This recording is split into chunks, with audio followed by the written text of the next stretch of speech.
The salt spray felt like needles on my skin, or maybe that was just the frost forming inside my veins as I listened to the words, "You won't be needing it anymore, mother, that's what he said, my son Liam." He said it with the casual indifference of someone announcing the weather, his breath pluming in the frigid Maine air. He dangled the keys to my house, the salt-bleached cedar home my late husband Arthur and I had built with our own blistered hands, and passed them to Isabel's father, a gift like a bottle of cheap wine at a dinner party. I stood on the wrap-around porch, a ghost of my own life, silent. My heart wasn't just broken, it was a crater of void where something warm and vital used to be. Liam stood beside his wife Isabel, whose lips were curled into a triumphant smirk, her arms crossed over her cashmere sweater, as if to physically contain her satisfaction. Her parents, the new proprietors of my existence, were already hauling monogrammed luggage from the trunk of their gleaming black Mercedes, marching toward my home as if they had held the deed for generations. My home, the one with the climbing roses Arthur planted for our 10th anniversary, their thorns like tiny guardians of our memory, the one with the sea-glass tiles we'd painstakingly set into the kitchen backsplash, each piece a story from a walk on Seabrook Point, the one where I had birthed my son, nursed my husband, and planned to quietly live out the remainder of my days wrapped in the comfort of its walls. I looked at them, my son, the stranger, his wife, the conqueror, her parents, the vultures, and a strange, terrifying calm washed over me. I smiled, a small, tight curve of my lips that didn't reach my eyes. "All right," I said, my voice a papery whisper. They didn't hear the tremor of tectonic plates shifting beneath a single word. They didn't see the Arctic fire kindling in my gaze. They should have realized that this wasn't a surrender, it was a declaration of war. I was walking away, yes, but I was walking toward a reckoning they could never possibly anticipate. I clutched my worn leather handbag, its strap a lifeline, and turned my back on them as their laughter echoed behind me, carried on the sharp, salty wind. Liam didn't even look back, not once. I drove toward Boston, my knuckles white on the steering wheel, my body trembling, not with sorrow, but with a fury so pure and cold it could have frozen the Atlantic. You see, when Arthur passed 2 years ago after a battle that stole his strength, but never his spirit, he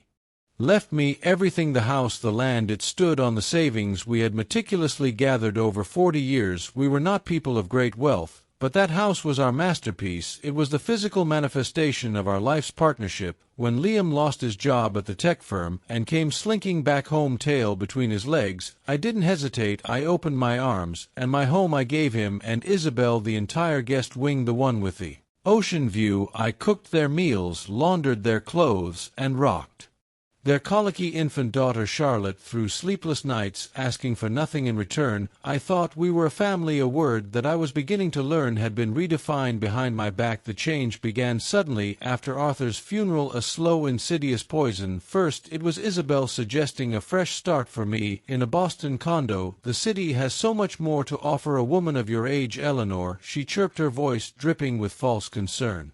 Then it became, "This house is an awfully big burden for one person." That was Liam parroting her words, his gaze always skittering away from mine. Finally, it evolved into, "We could make much better use of the space for Charlotte, for our future." I had laughed, then a genuine disbelieving laugh, because the sheer audacious cruelty of it seemed impossible. I was a fool. A week before the key ceremony on my porch, I'd been awake late, unable to settle my grief. I overheard them in the kitchen, their voices hushed but sharp. "She will never agree to it, Liam. She's too attached to this old relic," Isabel hissed. "She will." My son's voice a blade in the darkness. "I'll make her. We just have to be strategic. Keep telling her she can't manage it alone. Mention how stubborn she's getting. Make her feel like she's in the way, a burden. Eventually she'll break." That night, I didn't just cry. I shattered my own child, the boy whose fevers I had cooled with damp cloths, whose scraped knees I had kissed, whose future I had prayed for, had meticulously planned my obsolescence. He had turned his mother into an inconvenience to be managed, but I did not fight him, not then, because I held an ace, a secret tucked away like a pressed flower in a beloved book, a secret they in their arrogant rush would never have thought to look for. Arthur, my brilliant, forward-thinking Arthur, had known the world better than I did. 6 months before he passed, when the doctor's words grew softer and their faces more grim, he had taken me to our lawyer in the city. Quietly, without fanfare, we restructured The ownership of the Seabrook Point house, it wasn't just in my name, it was in an irrevocable trust, a legal fortress designed to be impenetrable. The trust stipulated that ownership could not be transferred, sold, or gifted without my explicit notarized and witness consent. To protect you, Ellie, he had whispered, his hand frail but firm over mine, from anything and everything. So yes, Liam gave them the keys. Yes, they moved their sterile, modern furniture into my warm, memory-filled rooms. They even posted a nauseatingly cheerful video tour on social media, captioning it "Our New Permanent Vacation Home #blessed." But they never checked the county records, they never looked at the deed. They assumed. I let them repaint my sea green living room a soulless, trendy gray. I let them rip out the ancient rose bushes, their thorny skeletons protesting against the sky. I let them get comfortable. I let them believe they had won. Then, from the quiet of my tiny rented apartment in Boston, I picked up the phone and called the lawyer. "It's time," I said, my voice steady as stone as I sipped a cup of Earl Grey. Time to wake them from their dream. The legal machinery, once set in motion, was a beautiful and terrible thing to behold. A cease and desist letter, a formal eviction notice, a lawsuit for unlawful occupation, and damages. It was all prepared and filed within 48 hours. The fun was about to begin. The next morning I drove back to Seabrook Point. I felt no anxiety, only a profound and chilling sense of purpose. I parked my modest sedan down the road, hidden by a cluster of windswept pines, and I watched as the lawyer's impeccably dressed paralegal, a young man with the predatory grace of a shark, walked up my gravel driveway, holding a pristine leather portfolio. Liam came out onto the porch, a confused frown on his face. The frown turned to panic as the paralegal began to speak. I saw Isabel appear behind him, her face contorting into a mask of rage. I saw her parents, who had been enjoying coffee on my porch swing, look as if they'd seen a specter rise from the sea. That was my cue. I stepped out of the car. My sensible heels clicked on the gravel, each step a hammer blow against their stolen peace. I walked toward them, my posture erect, my chin high. "You didn't really think I would just give it all away, did you?" I asked, my voice carrying clearly in the morning air. I met each of their eyes one by one. Liam, Isabel, her mother, her father. I saw confusion morph into dawning, horrified comprehension. Liam stumbled forward, his hands raised placatingly. "Mom, please, there's been a misunderstanding. We can talk about this." I raised a single hand, stopping him in his tracks. "No," I said, the word as final as a gravestone. "You gave away something that was never yours to give, and now your time here is over." The shock that radiated from them wasn't just about losing a free luxury home. It was the far deeper, more terrifying shock of realizing they had underestimated their opponent. They were staring at me, at the woman they had written off as a frail, grieving old widow, and seeing a stranger, they were realizing far too late that they never knew me at all. Liam's mouth flapped open and closed, a fish gasping for air on dry land. Isabel clutched her smart phone like a talisman, her knuckles white. Her mother, a woman who probably hadn't experienced a genuine hardship in her entire life, was already weeping theatrically into a silk handkerchief. Her father, his face a blotchy, apoplectic red, looked at me as if I were the trespasser. "Mom, please." Liam finally managed, taking another step. "Let's just go inside. We can sort this out." A polite, cold smile touched my lips. I took a deliberate step back. "No, Liam, we can't. The time for talking is past." He blinked, the incomprehension still clouding his features. "Why are you doing this?" That question, more than the betrayal itself, was a fresh wound. The audacity of it, to cast me as the villain in a tragedy he had authored, as if he hadn't stood on this very spot a week ago and casually discarded my life's work. "You should have read the paperwork," I said softly, letting the words land with precision. "You never bothered to ask who actually owned the house." Isabel lunged forward, her voice shrill. "We've put money into this place. We painted, we bought new furniture." I gave a slight dismissive nod. "That's a lovely thought, but your decorating choices do not constitute a legal claim. This house was never yours. It never belonged to Liam. It belongs to a trust, and the trust wants you out. You have 30 days." The paralegal, with perfect timing, stepped forward and handed the portfolio of documents to Liam. I didn't even flinch when Isabel's father let loose a string of curses that would have made a sailor blush. I just stood there, a granite statue of resolve, feeling the same grim strength I'd felt watching them lower Arthur's casket into the cold earth. Some griefs don't break you, they fire you in a kiln, hardening you into something unbreakable. They slammed the heavy oak door in my face. It didn't matter.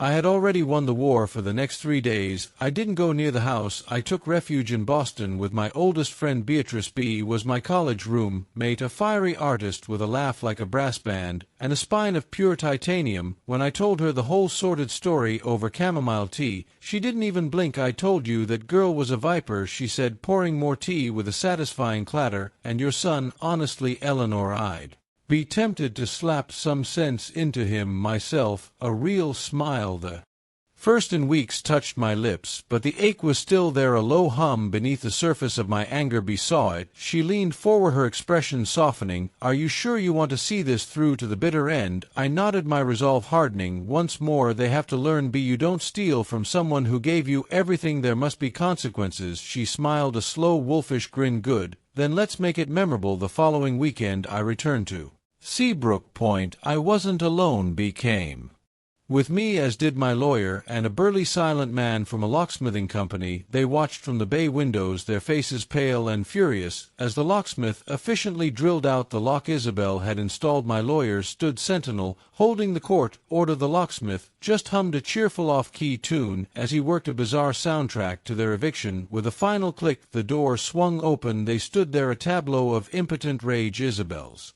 father puffed up his chest, looking like he might throw a punch, but my lawyer simply raised the papers. Any attempt to interfere with this court-ordered action, he stated in a calm, lethal tone, will result in immediate legal consequences for all parties present, including but not limited to arrest for contempt of court. The bravery evaporated from the room like morning mist. I stepped inside, and I gasped. A wave of nausea rolled over me. They had painted the living room in a jarring, acidic shade of lemon yellow. My antique porcelain vases were gone. The worst of it, the blow that struck me deepest, was the mantelpiece. It was empty. The large silver-framed photograph of Arthur, the one where he was laughing on our wedding day, was gone. I turned slowly, my entire body humming with a dangerous energy, where I asked, my voice deadly quiet, is my husband's picture? Isabel had the decency to look momentarily flustered. We put it in the basement storage. It didn't really go with the new color scheme. My hand began to tremble, but I locked my voice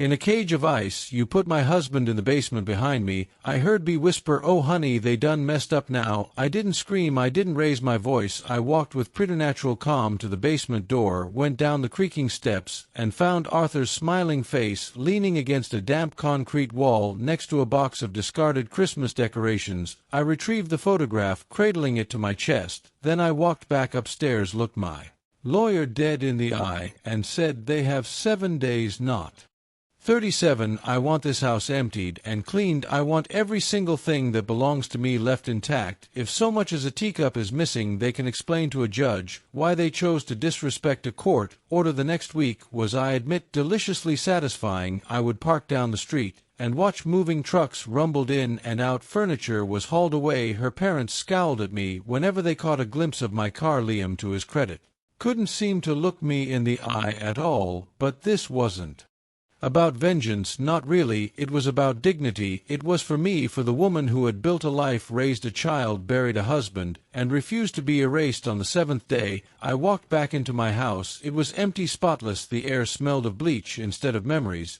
But it was mine. The rose garden was a field of mud, but the house itself still stood, my home. I placed Arthur's photograph back in its rightful place on the mantelpiece and whispered, we're home. Just then a tentative knock sounded at the door. It was Liam alone. He stood awkwardly on the porch, clutching a small damp cardboard box. Mom, he said, his eyes fixed on the floorboards. I saved some of the clippings from the rose bushes. I thought maybe you'd want them. My chest constricted. I didn't answer, and I simply stepped aside, holding the door open. He walked in, but I knew this wasn't just an apology. This was something else. Another chapter was about to begin, whether I was ready for it or not. Liam stepped over the threshold like a trespasser, his shoulders hunched. He held the cardboard box as if it contained a live bird, fragile and easily crushed. I didn't speak. I just watched him, not as a mother watches a son, but as a sailor watches a distant, unpredictable storm.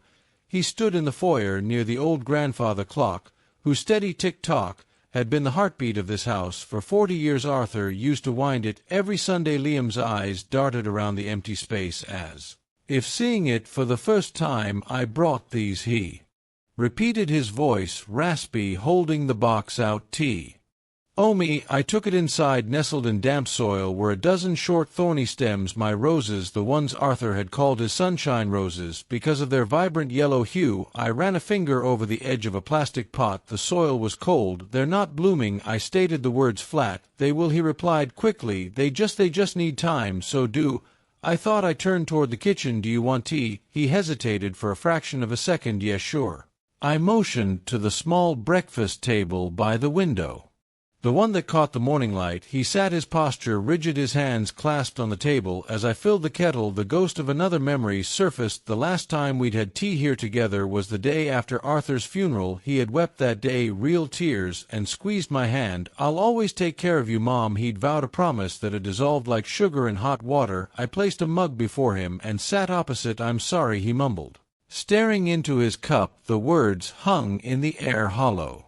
Are you? I asked, my voice neutral. Yes, he insisted, finally looking up. I didn't know about the trust. One never would have. I didn't mean for it to go this far. I just thought. He trailed off. You thought what, Liam? You thought I didn't need the house my husband and I built with our own hands, or you just hoped I'd shuffle off quietly so you wouldn't have to feel guilty. A flush crept up his neck. It wasn't like that. You let them erase me from my own home. I pressed on, my voice dropping lower. You let them put your father's memory in a damp basement because it clashed with their color palette. You didn't ask me, you decided for me. You thought I was a problem to be solved. No, he whispered, I thought you were strong. I thought you'd be fine. You didn't think I was strong, I said coldly. You thought I was weak. And you have their smell on you, Isabel, and her parents, that stench of entitlement. It's in your clothes, it's in your eyes. I'm not like them, he muttered. Aren't you? Silence stretched between us, thick and heavy. Finally, he took a shaky breath, and I saw tears welling in his eyes. They kicked me out. That made me pause. What, last night? Isabel and her parents, they said I embarrassed the family, that I was weak for letting you get the law involved, that I brought shame on them. I stared at him, the irony a bitter pill. You mean to tell me they used you to get what they wanted, and then discarded you the moment you became an inconvenience? He nodded slowly, the full weight of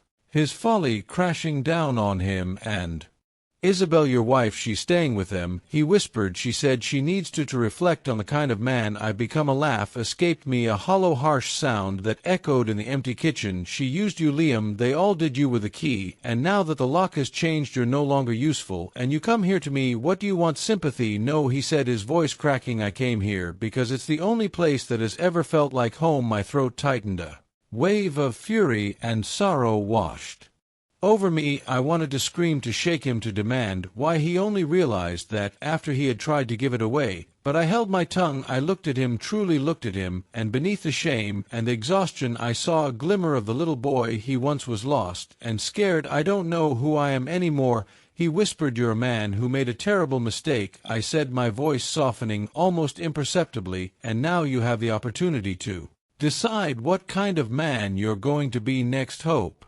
flickered in his eyes. I want to fix this. Us. I leaned back. You can't fix this with a box of dormant roses, Liam. Trust isn't a weed. It doesn't just grow back on its own. I know, he said quickly, but I want to try. I want to earn it. He reached into his coat pocket and pulled out a small rust-pitted key. I found this in Dad's old toolbox in the garage. I think it's for the garden shed. I figured I could start by rebuilding the rose beds the way they were.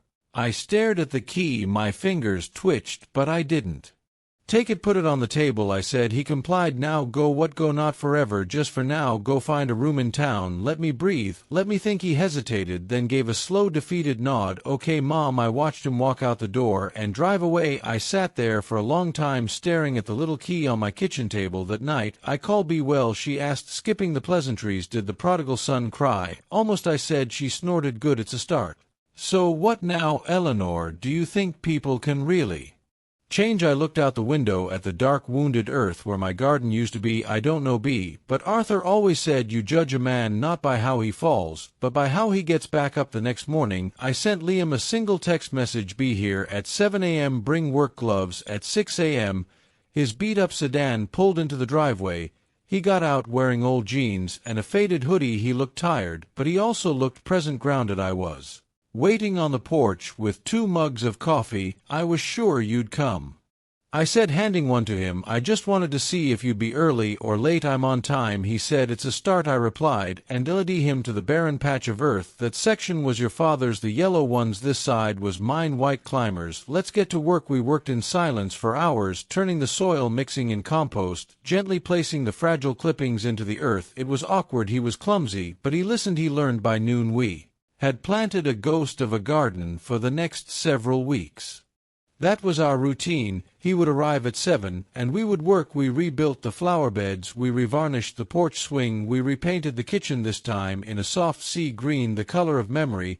He never complained, he never asked for anything, he just showed up and did the work. One evening he came to visit, finding us sitting on the porch as the sun went down. She looked at Liam, then at the newly tended garden, and then at me. So she said to me, loud enough for him to hear, probation over. I looked at my son, who was watching the horizon. Ask me again when the roses bloom, I said, and then one morning they did. It happened overnight. I stepped onto the porch with my morning coffee and stopped dead. The garden was on fire, with color, vibrant yellows, creamy whites, and even a few defiant pink blooms from a hardy old bush we thought was lost. It was as if the earth itself had decided to forgive. Liam was already there, kneeling by the soil, a look of awe on his face. But they opened, he said, his voice full of wonder. I knelt beside him, my anger, that cold hard shield I had carried for so long, finally melting away. He had done the work, he had shown up, he had earned this moment. Just then a sleek black car purred into the driveway. Isabel, she stepped out, radiating confidence, her sunglasses a dark mask. But when she saw us together in the middle of a resurrected garden, her composure faltered. Liam, she called, her voice sharp, your parents are worried. Sick. They're your parents, Isabel, he said calmly, standing up. And they threw me out. You stood there and let them. You embarrassed them, she snapped, dragging lawyers into a private family matter. Liam looked at her, his gaze steady. I was thinking about the woman who raised me, the one I betrayed, because you told me to. He took a breath. We're married, Isabel, but I don't think we should be. I want a partner, not a warden who tells me which parts of my life to discard. Is this because of her? She spat, glaring at me. I smiled faintly. I didn't poison him, dear, I said. Stepping forward, I just watered him aft. Are you left him for dead? Her mouth opened and closed for the first time. She was speechless. Without another word, she spun around, got back in her car, and sped away, leaving a cloud of dust in her wake. That evening, as the sky turned to bruised shades of orange and purple, Liam handed me a folded piece of paper. I opened it. It was the deed, the original copy he'd retrieved from the county courthouse. I wanted you to have it, he said, where it belongs. I ran my hand over Arthur's signature, then my own. It felt heavier and more precious than gold. I trust you, Liam, I whispered, his eyes filled with tears, the ones he hadn't shed before. I don't deserve that yet. Maybe not, I said, looking out at the blooming roses, their fragrance a sweet perfume on the evening air. But you're earning it. We sat together on the porch swing, the house a quiet guardian at our backs, the stars beginning to appear in the vast sky. The house was mine, yes, but for the first time in a long, painful time, I felt like I had gotten my son back too, and that was a foundation no one could ever take away.